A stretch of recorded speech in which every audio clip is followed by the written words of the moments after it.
વિનોદ ભટ્ટ એક જ સારો લેખક છે એવું નથી, બીજા સારા લેખકો વધારે સારા લેખકો છે એવું પ્રજાએ જાણવું જોઈએ.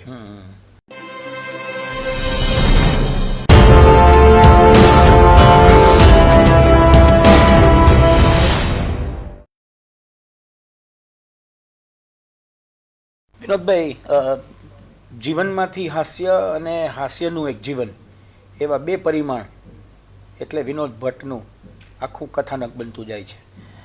મને એ જાણવામાં રસ છે કે કોલમમાંથી ધીમે ધીમે પુસ્તકો થતા ગયા હશે, કારણ કે પુસ્તકો માટે પુસ્તકો લખાણા એવું નહીં બન્યું હોય, પણ કદાચ કોલમમાં એટલો બધો આપને આવકાર મળવા લાગ્યો કે પુસ્તક તરફ વળવાનું બન્યું હશે. એવું બન્યું કે પહેલા? એવું નથી બન્યું. એટલા માટે હાજી કે પહેલા કોલમ હતી નહીં, મેગેઝિનોમાં લખતો હતો.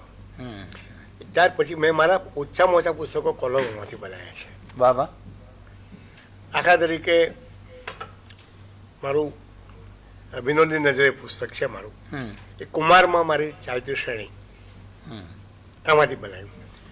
અમદાવાદ એટલે અમદાવાદ પુસ્તક છે મારું, એ ચિત્રલેખામાં મેં અમદાવાદ ઉપરનું આખું એક પુસ્તક કર્યું હતું. બરાબર. પછી એ જ રીતે આ મારું પુસ્તક છે. પહેલું સુખ તે માંદા પડ્યા. મને એક બીમારી આવી ગઈ હાર્ટની, મેં જે સ્ટેન્ટ મુકાયું ને જે એના જે બધી અનુભવ એનું એક પુસ્તક કર્યું, ચિત્રલેખામાં કર્યું હતું. પછી ગ્રંથ નામનું મેગેઝિન નીકળતું હતું, એમાં ગ્રંથની ગરબડ પુસ્તક સાહિત્યિક લેખોનો એક સંગ્રહ કર્યો. એટલે એનો અર્થ એવો થયો કે ત્યાં આપ જુદા પડો છો સામાન્ય રીતે અત્યારના. એનું કારણ છે કે એ માત્ર છે ને, એ મને ખબર છે કે છાપામાં લખો છો ને એ બપોરે પસ્તી થઈ જાય છે. એ તમે એ મુસ્તાક છે એને ફરા કરો તો એ લાંબુ ચાલતું નથી. એ છાપાનું આયુષ હોય છે ને એટલું આયુષ લેખકનું હોય છે. વાહ. ઘણા લેખકો એવા છે કે જે છાપાની સાથે જ પતી ગયા છે.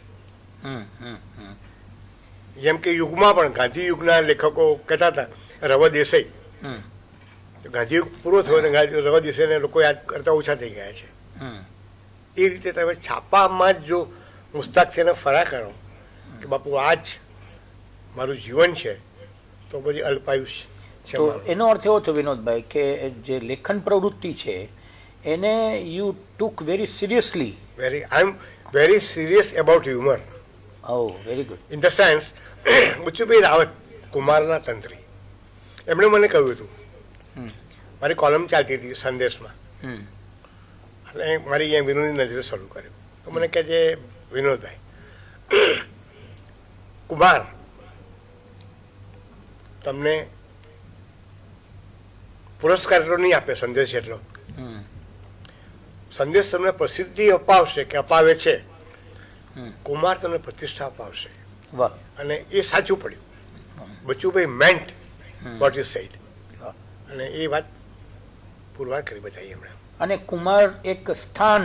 કુમાર એટલે કહું તમને, હું આજે પણ કુમારમાં પહેલી વાર કહેવામાં આવ્યું કે તમને કુમાર ચંદ્રક તમને કાનમાં કહ્યું હો, પાછું ખાનગી કોઈ માહિતી આપતા હોય ને એવી રીતે કે આ કુમાર ચંદ્રક તમને આ વર્ષનો મળે છે 76નો. I was so happy કે મને લાગ્યું કે ના તો કોઈ 50,000 ઇનામ મળતું એનામ પણ ના થાય એટલો આનંદ મને આમાં થાય. વાહ વાહ. કારણ કે કુમાર શું છે મને ખબર હતી. કુમારમાં કૃતિ છપાય ને એ જ મોટો પુરસ્કાર હોય છે. ભગત સાહેબે લખ્યું છે પણ વચ્ચે ક્યાંક, નિવેદન ભગતે, કે ₹1 પુરસ્કાર કહે છે મને કવિતા છપાય તો મળે, તો મને કહે છે ₹1 પણ કોઈ ₹1,00,000 તારે કમાવશું ને મળતા હોય ₹1,00,000 તો એટલો આનંદ થતો નથી. રોમાંચ એટલો રોમાંચ ₹1 મને થતો હતો. વાહ વાહ.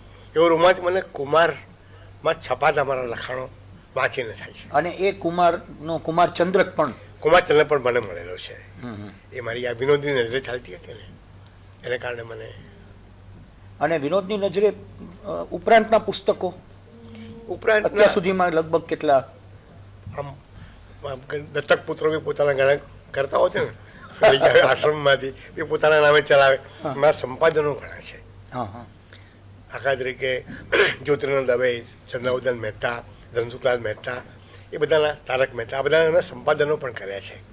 એ લોકોની ઉત્તમ કૃતિઓ. કારણ કે વિનોદ ભટ્ટ એક જ સારો લેખક છે એવું નથી, બીજા સારા લેખકો વધારે સારા લેખકો છે એવું પ્રજાએ જાણવું જોઈએ. એટલે સંપાદન તો ઘણું અધ્યયન એટલે પૂરેપૂરું એનું વાંચી જવું પડે. હા એને આખો વાંચો અને એમાંથી તમને લાગે કે આ વસ્તુ શ્રેષ્ઠ છે. તકશે ને સારી છે ને આ વસ્તુ તમને અંદરથી અપીલ કરે ને. હું રિવ્યુ હમણાં ચિત્રલેખા તમારી પાસે પુસ્તક નહીં હોય તો હું આપીશ. હર્ષદ એ પુસ્તક છે એમાં પુસ્તકના રિવ્યૂઝ છે. તો એમાં હું એ પુસ્તકનો રિવ્યૂ કરતા પહેલાં એ પુસ્તક વાંચતો હું ત્યારે હું વાંચતા વિચારું કે આ પુસ્તક હું ખરીદું ખરો. જો જવાબ હામાં હોય તો એનો રિવ્યૂ કરવાનો, અધરવાઇઝ રિવ્યૂ નહીં કરવાનો. કારણ કે વાચકના પૈસા પડી જાય, કોઈ આપણું વાંચીને લઈ આવે પછી માથે પડે ને. અત્યાર સુધીમાં કેટલા પુસ્તકો? લગભગ ઘણા લગભગ 50ની આસપાસ તો થઈ ગયા છે. અને એમાંથી વિનોદભાઈને કોઈ એમ કે શ્રેષ્ઠતમ પુસ્તક કયું? શ્રેષ્ઠ કહું તમને, શ્રેષ્ઠ શબ્દ છે ને બહુ છેતરામનો શબ્દ છે. અને દાખલા તરીકે અમે લેખકો, એટલે આપણે બધા તમે લેખકમાં છો એટલે આપણે લેખકો છે ને હંમેશા સ્વાવલંબી હોય છે. કોઈ આપણે શ્રેષ્ઠ કંઈક ના કે આપણે પોતે કહીને આપણે પ્રચાર કરવો પડે છે. કારણ કે કોઈ લોકો છે ને મારા બેટા હોશિયાર છે, કરતા નથી, તમારે જોઈએ એટલું રેકગ્નિશન આપતા નથી. આપણે પોતે જ અમુક વસ્તુ કરવી પડે છે. આપણે પોતે મેં લખ્યું છે વિનોદ ભટ્ટની શ્રેષ્ઠ રચનાઓ, સંપાદક વિનોદ ભટ્ટ. કેમ કે મને ખબર છે કે આ વિનોદ ભટ્ટ જ કરી શકશે. કારણ કે બીજા ઉપર આધાર રખાય નહીં આપણાથી. આ બાબતમાં સ્વાવલંબન બહુ જરૂરી છે. હા, એટલે હું એમ માનું છું મેં જે કર્યું છે ને લગભગ રિપીટ, મારી જાતને રિપીટ નથી કરી જાય. કોઈ એક પુસ્તકમાં થયું એ બીજા પુસ્તકમાં નહીં કરવાનું. નિબંધો તો નિબંધો એમ નહીં. જેમ કે મેં એક પુસ્તક કર્યું એ ગ્રંથની ગરબડ, તો એ પુસ્તકમાં સાહિત્યિક નિબંધો, પછી એને છોડી દેવાનું. પછી અને હવે ઇતિહાસના પાત્રો કે મોહમ્મદ તગલક ની વાત છે. મોહમ્મદ તગલકમાં કે મોહમ્મદ તગલકે એક કિસ્સો જાણતા હોઈએ એ કિસ્સો લેવાનો, એમાં આપણો પોતાનો અંદર ઇન્ટરપ્રિટેશન આપવાનું. એટલે ઉદાહરણ તરીકે મોહમ્મદ તગલકે શું કર્યું કે સોના ચાંદીના સિક્કા રદ કરીને ચામડાના સિક્કા એને અમલમાં મૂક્યા ને ચલણમાં મૂક્યા. ચામડાના શા માટે? ચામડાના એટલા માટે કે ચામડું છે ને લાંબો સમય રાખવાથી ગંધાય. એટલે આ બ્લેક મની એના જમાનામાં નહીં હોય એનું કારણ આ છે. એક માળિયામાં તો હંચાળો ચામડું તો વાસ મારે, પડોશી બી ચાલી કરે કે જો આ ક્યાંક ચામડું ગંધાય છે. તો પછી એમ કે આટલું ચામડું લાવ્યો ક્યાંથી હશે? આ મોહમ્મદ તગલક એટલા એ લાવ્યો હશે, એના વિરોધીઓ હશે ને ચામડા ઉતારી નાખ્યા હશે, એ ચામડામાંથી એના સિક્કા બનાવ્યા જોઈએ. એટલે બે કામ થઈ જાય, સિક્કાય થયા અને વિરોધીઓ એટલા ઓછા થઈ ગયા. લાઈક પછી